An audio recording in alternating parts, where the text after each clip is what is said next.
deu certo. E se deu certo, deu certo. Por quê? Romanos 8, 28. E sabemos que todas as coisas cooperam para o bem daqueles que amam a Deus, a saber os que estão chamados pelo seu decreto. Então eu creio, eu amo a Deus, sou chamado pelo decreto. Se eu entrei é de Deus, se eu não entrei também é. Amém? Não é legal isso? Pensar assim? E a Bíblia é de Deus. Mas vamos lá, eu vou pregar essa noite aqui. Eu não tinha o nome da pregação, até a Roseli cantar o cântico lá, né? Que eu jamais esquecerei o meu povo e tal. E daí aquela hora eu coloquei o nome, é o amor de Deus, tá bom? O nome da pregação é o amor de Deus, tá bom? Vamos lá, começar com o que é o homem. Jó chegou e falou para Deus assim: o que é o homem? Para que te lembre deles. O que é o homem? Para que o Senhor se importe com ele. O homem, quando eu digo homem e mulher. O que somos nós que o Senhor se importa com a gente? Ele fez essa pergunta. E agora vamos pensar aqui um pouquinho comigo. O universo é imenso, é tão grande que durante séculos e séculos era tido como infinito. Hoje dizem que é finito, mas tem uma controvérsia que é infinito.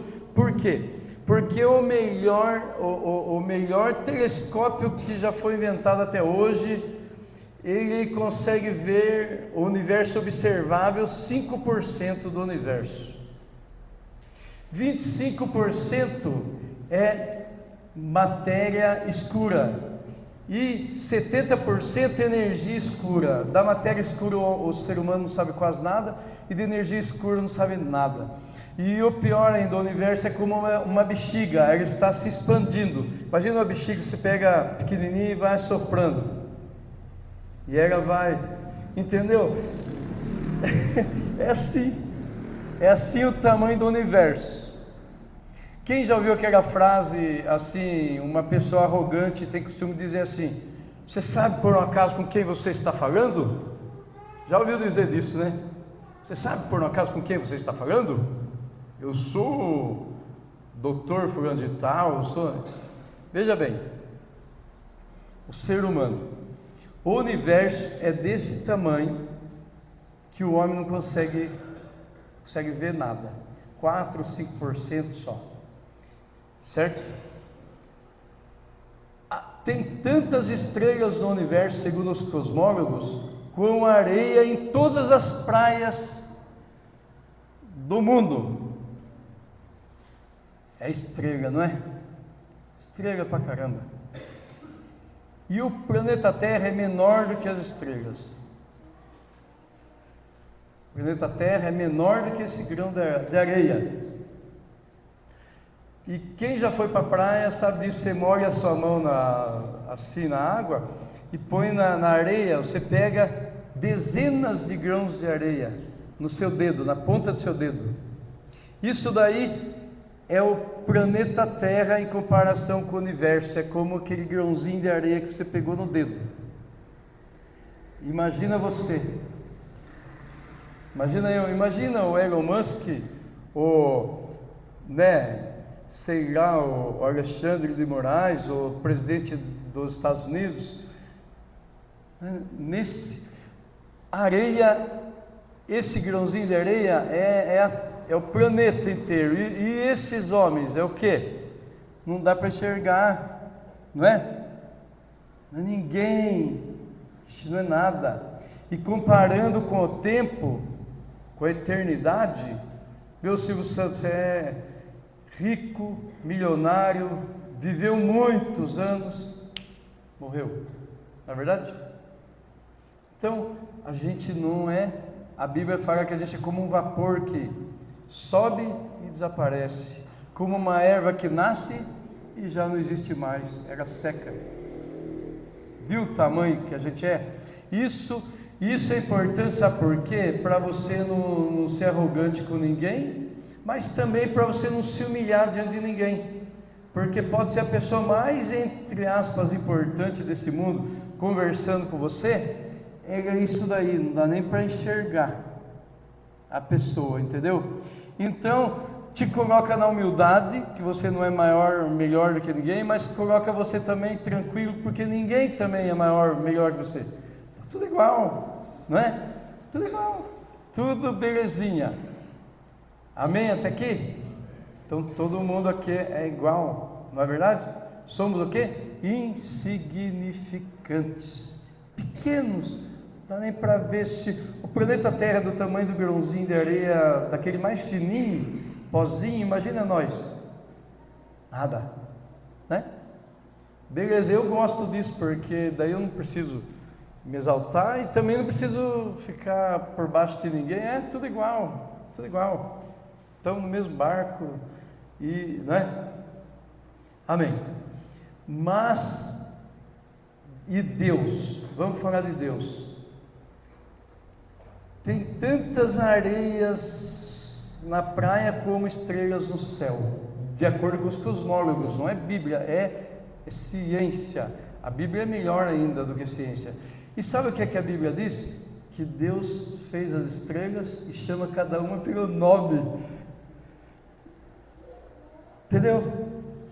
Estou falando do tamanho de Deus. Nós somos, não dá nem para ver, mas o nosso Deus chama cada estrela pelo nome.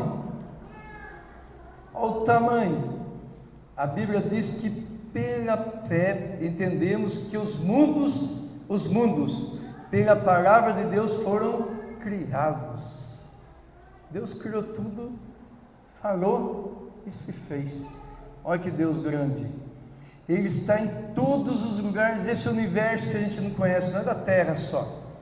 Ele está em todos os lugares do universo observável e desconhecido do ser humano. E mais, ele é antes do universo, porque ele que fez o universo. E não pergunto para mim onde que ele estava, porque eu não sei, porque ele é antes de tudo, né? É grande Deus? Será que é grande? É grande demais, não é verdade? Para ele nada é impossível, ele é o mais alto que tem. E agora vamos fazer um link entre Deus e nós. A Bíblia diz, até agora não abrimos a Bíblia, né? Vamos ver um versículo, porque senão vocês vão dizer que eu não estou pregando. Não vão dizer nada, eu sei que não. Vou achar aqui.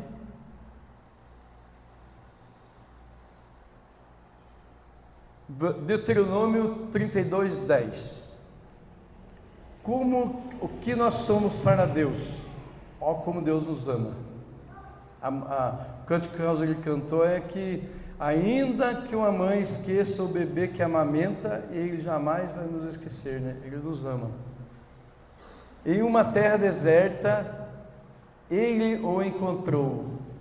Em uma região árida e de ventos uivantes, ele o protegeu e dele cuidou, guardou como a menina dos seus olhos. A menina dos olhos é a pupila da gente, esse pretinho mais pequenininho que a gente tem. Ele tem a atribuição de, por exemplo, tá escuro, a pupila dilata para você enxergar melhor no escuro. E quando está muito claro, a pupila contrai para não atrapalhar a sua visão, ajuda a controlar a visão, certo? E a gente protege esses órgãos, não é verdade que a gente protege muito os órgãos? Bem, nós somos, 7 versículos tem na Bíblia que fala a mesma coisa, que nós somos, que Deus nos guarda como a menina dos olhos dele. Deus nos guarda como a menina dos seus olhos. Nossa, guarda a gente pensa que não, a gente acha que não, mas ele guarda, a gente não percebe, mas ele guarda. E depois tem João 12,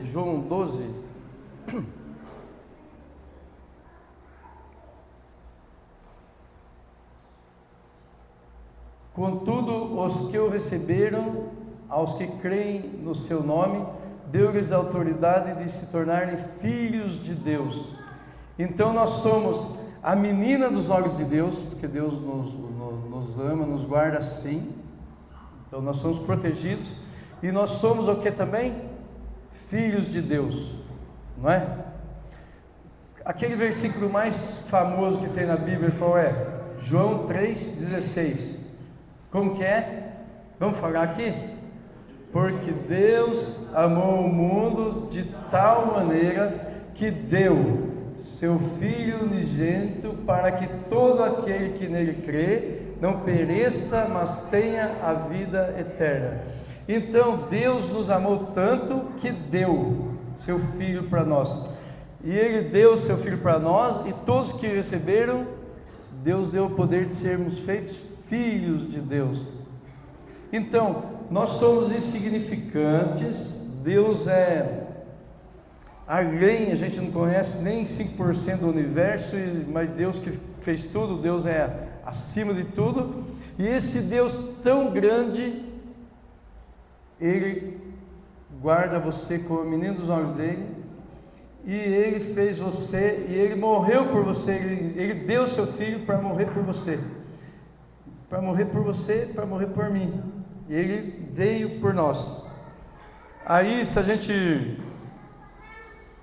for lá em 1 Pedro 1, 18, 19,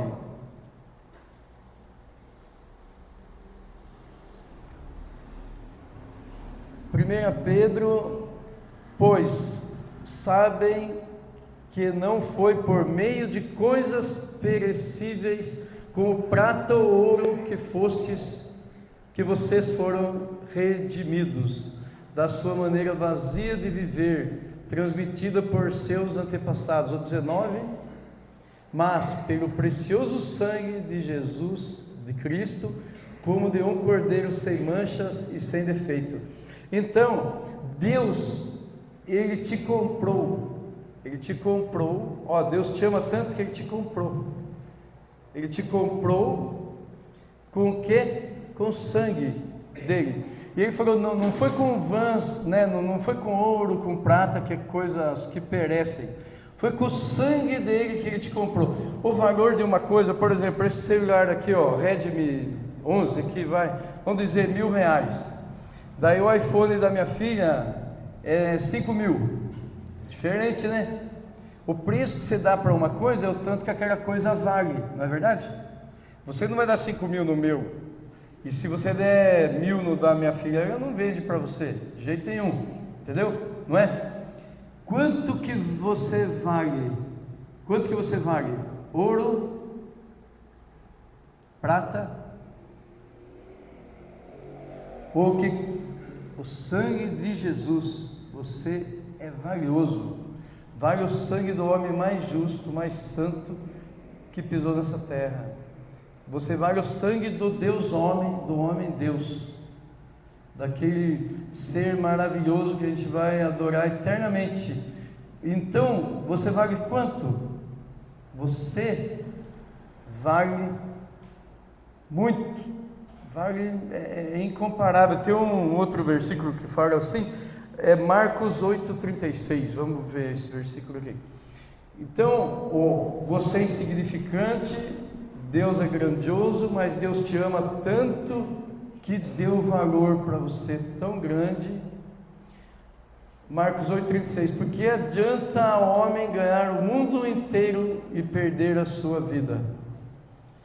O mundo inteiro não vale uma vida, né? O mundo todo, aquelas caminhonetonas top, aqueles Porsche, aqueles carrão top, aquelas mansões. Eu faço a bits de casa, às vezes eu vou em alguns lugares aqui que eu me perco na casa, entendeu? De tão imensa que é, aquela coisa maravilhosa, linda. Todas as riquezas do mundo não vale você. Você vale mais do que todas as riquezas do mundo. Você é mais valioso que tudo. Sabe por quê? Porque Jesus, Ele pagou o sangue dele por você, que vale mais que o mundo todo. A graça de Deus é maior do que a vida, entendeu? Vale mais que a vida. Então você vale mais do que tudo que existe no mundo. Não interessa se você é jovem, se é velho, se tem faculdade, se não tem, se tem dinheiro, se não tem, se tem carro, se não tem. Não interessa o que você é ou o que você tem. Interessa o amor de Deus na sua vida. Ele deu valor para você. Então você vale mais do que o mundo todo. E eu também. Nós somos aqui preciosos, muito preciosos, demais preciosos. Aí vamos continuar. 1 Coríntios, deixa eu ver se eu vou nesse aqui primeiro aqui. Acho que antes de ir nele aqui, eu vou dar uma pausa aqui só falar a diferença das religiões e do cristianismo. As religiões, elas pegam uma escada, põe na terra para chegar em Deus. É a Torre de Babel, a famosa Torre de Babel. Vamos construir uma torre e chegar em Deus. O que as religiões fazem? Elas procuram barganhar com Deus, fazer coisas para agradar a Deus, para ver se Deus vai amar a elas. Isso é o homem, as religiões, a Torre de Babel. E o que é Deus? Deus, ele pôs Jacó, ele estava fugindo do irmão dele Esaú, e deitou, pôs uma pedra, e deitou, e pôs a pedra de travesseiro, e dormiu, e teve um sonho, e no sonho ele sonhou o quê? Tinha uma escada, que pegava da terra e ia até os céus, e tinha anjos que subiam e desciam dos céus para a terra, da terra para os céus. E aí quando Jacó acordou, ele falou: este não é outro lugar, senão a casa de Deus, a porta dos céus, entendeu? A casa de Deus. Então nós aqui juntos, nós somos a casa de Deus, somos a casa de Deus, nós somos aquele lugar, aquela pedra, e aquela escada lá é Jesus. E em João, deixa eu ver se eu marquei aqui, João 1,51, João 1,51, Jesus vai dizer isso. Então acrescentou: em verdade lhes digo que vocês verão o céu aberto e os anjos de Deus subindo e descendo sobre o Filho do Homem. Jesus, ele falou: eu sou a escada, entendeu? Ele é a escada. Jesus, ele ligou nós, insignificantes, ao Deus Todo-Poderoso, e nós ficamos linkados com Deus, ligados com Deus. Aqui eu estou só vendo o versículo, gente. Nós estamos ligados com Deus, nós somos a igreja de Deus. E aí, nós temos um tesouro dentro de nós, um tesouro muito grande. Mas vamos continuar aqui. 1 Coríntios 15, 19.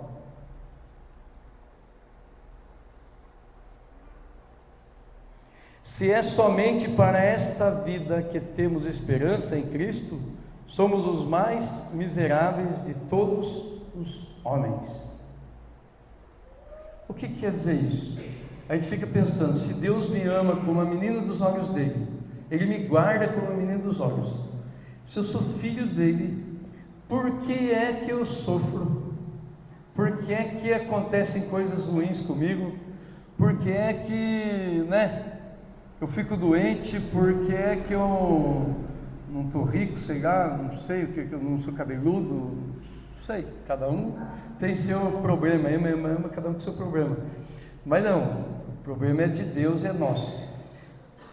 Deus nunca prometeu para nós, nessa terra aqui,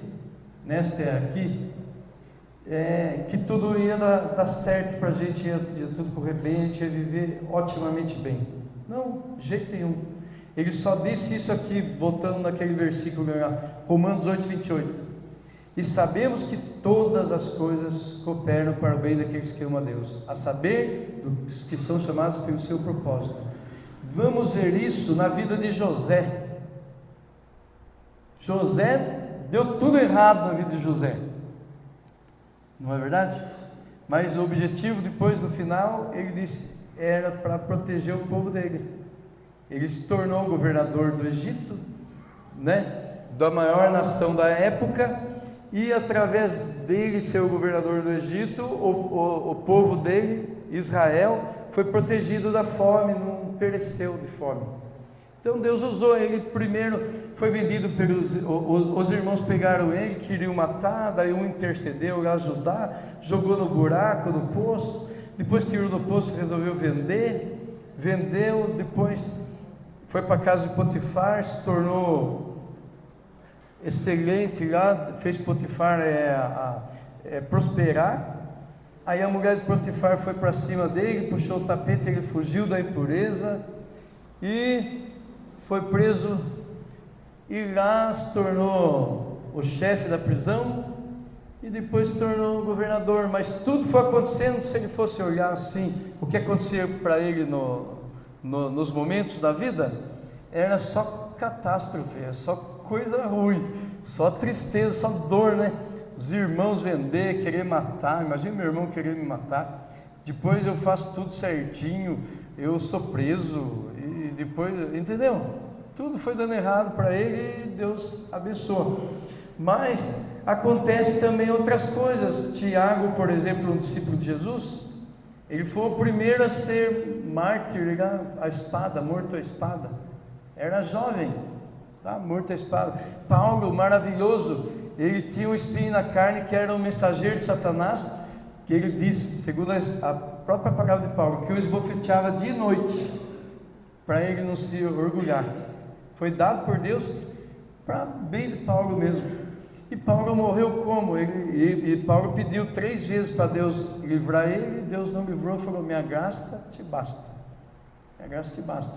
E depois Paulo morreu, sabe como? Decapitado, cortaram a cabeça dele. Imagina que triste, não é verdade? E durante a vida dele ele foi várias vezes apedrejado, chicoteado, e apanhou perigo entre inimigos, perigo entre falsos irmãos. Tinha falsos irmãos na época já. Perigo em todo canto ele passou perigo. Ele falou que passou tanta situação difícil que ele estava chegando a desanimar da vida, de tanta situação difícil que ele passou tanto sofrimento, tanta dor, que ele estava chegando a desanimar da vida. Ele fala, foi em nudez, em fome, em frio, ele passou um monte de coisa. Mas a minha graça te basta, porque a graça de Deus é melhor do que a vida. A graça, o propósito de Deus em nossas vidas é maravilhoso. Então vamos continuar. Aí 1 Coríntios 15, 51 a 53. Então vou voltando aqui, pode ir no 15, 51 a 53. Mas só relembrando lá, quem espera em Cristo só nessa vida são os mais miseráveis. Sabe por que essa vida aqui passageira? O que adiantou? Falando do Silvio Santos de novo, 90 e lá vai anos, e agora? Adiantou o quê? Morreu, entendeu? É miséria. Esperar em Cristo só nessa vida é como ser um cachorrinho que fica debaixo da mesa esperando o dono jogar uma migalha. É viver de migalhas. Mas a gente não espera em Cristo só nessa vida. A gente espera em Cristo na outra vida, na próxima vida que a gente vai ver agora. A gente nós sentamos na mesa do rei. A gente não é cachorrinho embaixo da mesa. A gente está na mesa do rei. A gente é o Mefibosete, né, Carlos? Mefibosete é o aleijado que foi convidado para comer com o rei. Então a gente está comendo lá, tudo que o rei come eu como também. E eu dou para o cachorrinho alguma coisa, né? Então vamos aqui, ó. Eis que eu digo um mistério: nem todos dormiremos, mas todos seremos transformados. Continuando, em um momento, em um abrir e fechar de olhos, ao som da última trombeta. Pois a trombeta soará, os mortos ressuscitarão incorruptíveis e nós seremos transformados. Amém?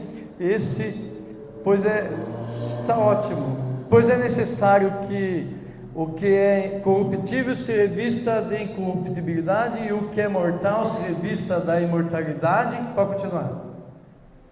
Quando, porém, o que é corruptível se revestir de incorruptibilidade e o que é mortal de imortalidade, então se cumprirá a palavra que está escrita: a morte foi tragada pela vitória. O último inimigo a ser vencido é a morte. Então hoje a gente está aqui, mas no final a gente tem essa promessa de Deus: nós vamos ser transformados. Eu vou ter um corpo, você vai ter um corpo incorruptível, um corpo imortal, um corpo de super-herói. Eu acho que esse universo aí, eu acho que eu vou voar, né? Aí eu vou piscar o olho, eu vou estar no planeta não sei na onde, entendeu? A Terra vai ser pequena para nós, entendeu? Eu penso que a gente vai, entendeu? Porque a Bíblia fala que o que Deus tem preparado para nós, nem o olho humano jamais viu, nem o coração humano jamais sentiu de maravilhoso que é. O C.S. Lewis diz assim: se eu tenho um desejo, e aqui todo mundo tem, que nada neste mundo satisfaz, isso é prova de que eu não sou desse mundo. Eu não fui feito para esse mundo. Esse mundo é muito fraco, é muito pouco para mim. Eu fui feito para um mundo, entendeu? Muito melhor, muito maior do que isso que existe aqui. Isso aqui é fichinha para mim. Os prazeres desse mundo são passageiros, mas tem algo que a gente anela, que a gente sente saudade de algo que a gente nunca viu, do que a gente nunca sentiu, mas a gente sente saudade, a gente tem esperança, né? Então, morrer todo mundo vai, mas nós estamos com Cristo. A Bíblia fala que quem tem Jesus tem vida. Quem crê em mim, ainda que morra, viverá, né? Quem crê em mim tem a vida eterna. Tem a vida eterna. Continuando, em Apocalipse 11:15.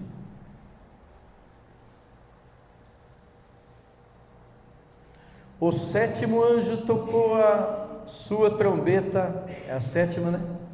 Houve altas vozes nos céus que diziam: o reino do mundo se tornou do nosso Senhor e do seu Cristo, e Ele reinará pelos séculos dos séculos. Então, naquela última trombeta, nós vamos ser transformados. Quem morreu vai ressuscitar e ser transformados, e os reinos desse mundo passam a ser do Senhor e do seu Cristo. Ele vai reinar eternamente. E daí vamos lá em Apocalipse 21:4. Do 1 em diante, vamos começar do 1. Então vi novos céus, isso aqui é o final de tudo, gente. Então vi novos céus e nova terra, pois o primeiro céu e a primeira terra tinham passado, e o mar já não existia. O mar representa separação, não é verdade? Sem mar a gente vai a pé. A gente vai a pé para qualquer lugar do mundo, mas com o mar não, tem que nadar ou ir por avião, né?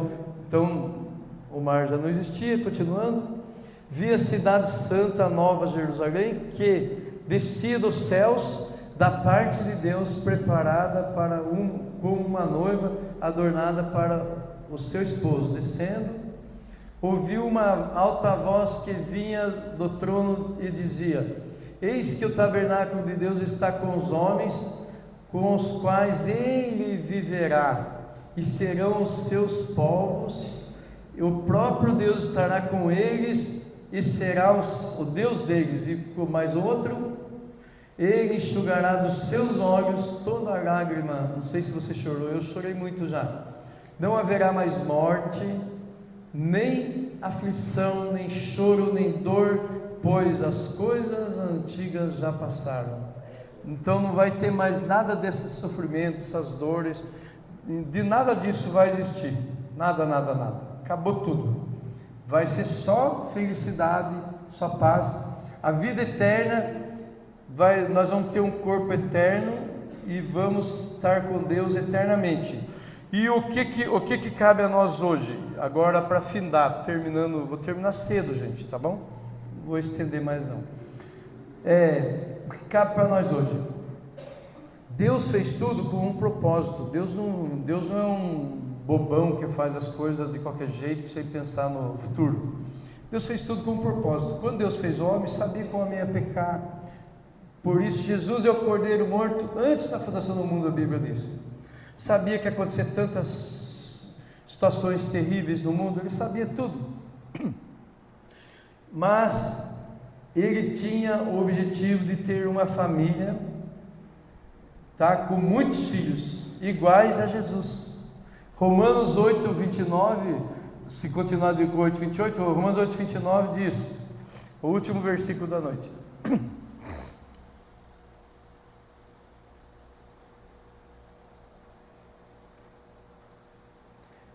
Pois aqueles que de antemão conheceu, Deus conheceu você antes de você nascer. Também os predestinou para serem conformes à imagem do seu Filho, a fim de que ele seja o primogênito entre muitos irmãos. Então, Deus fez você com o propósito de você ser filho dele. O propósito de Deus é ter uma família, é ter um monte de filhos. Agora você aqui, por exemplo, antes de você ser filho de Deus, vamos pensar na insignificância, como que a gente é insignificante. Se o planeta Terra é do tamanho de um grão de areia, a gente é que tamanho? Muito menos, insignificantíssimo, né? Tá bom, mas só que agora nós somos filhos de Deus, filhos do Deus que criou um universo que o ser humano não consegue conter, não consegue entender, não consegue conhecer. Nós somos filhos desse Deus maravilhoso que está dentro de nós, que habita em nós, e que nós somos filhos dele. Então agora a gente pode ser arrogante? Não também. Por quê? Porque a gente ser conforme a imagem do Filho. O que o Filho fez? A missão de Jesus foi vir e morrer por nós. E morrer por nós. Essa foi a missão principal de Jesus. Então o que eu tenho que fazer? Eu também tenho que olhar as pessoas. Primeiro eu vou olhar que eu sou a menina dos olhos de Deus. Eu sou, que legal, Deus está me guardando. Eu sou filho de Deus, então eu sou maravilhoso. Eu valho mais do que o mundo todo. O mundo todo não vale eu, tá? Então eu sou maravilhoso.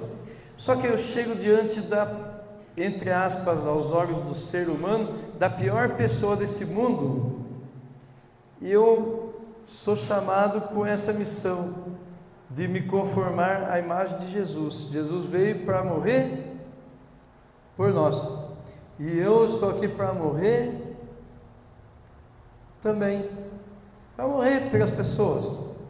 E essa é a nossa missão, morrer pelas pessoas. Jesus falou assim: um grão de trigo cai na terra, se ele não morrer, fica ele só, mas se ele morrer, produz muitos frutos. Então eu nasci com o propósito de ser filho de Deus igual a Jesus. Jesus é aquele que morre para dar vida, para nascer. Tinha Gideão, tinha a mulher do vaso do alabastro, vaso do perfume caro e chique, cheiroso. Ela quebrou o vaso e ungiu Jesus, né? Então você tem um perfume cheiroso dentro de você, que é Deus, habita em você. Mas você é o templo do Espírito Santo, ele habita em você. E você precisa se quebrar para os outros sentir o cheiro, senão não vão sentir, entendeu? A gente precisa viver a vida sendo igual a Jesus, se quebrando. Jesus veio para servir, foi lavar os pés dos discípulos, não é verdade? Ele veio para morrer por nós. Ele falou que o maior no reino dos céus é quem é o maior servo. Nós somos chamados para servir todo mundo. E aí Gideão tinha, a gente conhece a história, tinha 22 mil, Deus falou é muito, tinha 10 mil, Deus falou muito, sobraram 300 homens. Daí Gideão falou assim: pega os 300, pega um vaso, põe uma tocha dentro do vaso e se posicionam aí, e a hora que tocar a trombeta, aí vocês vão quebrar o vaso. Como que a turma pegou a visão? Pegou a visão? Vai quebrar o vaso. E o que representava cada tocha acesa? De acordo com os teólogos aí, cada tocha acesa representava um exército, só que só tinha 300 pessoas. Mas os inimigos olharam 300 tochas acesas, depois que foi quebrado o vaso. Pensaram que tinha 300 exércitos, se confundiram e se mataram entre si, e Gideão venceu a guerra, né? Então, o que representa isso? Você tem uma tocha dentro de você, você tem o fogo de Deus dentro de você, eu também tenho, nós temos, e a gente precisa fazer o quê? Quebrar esse vaso, né? Se quebrantar, viver uma vida quebrantada diante de Deus. Então vamos nos levantar, pedir para o grupo de louvor vir aqui para cantar, amém? Entenderam a palavra?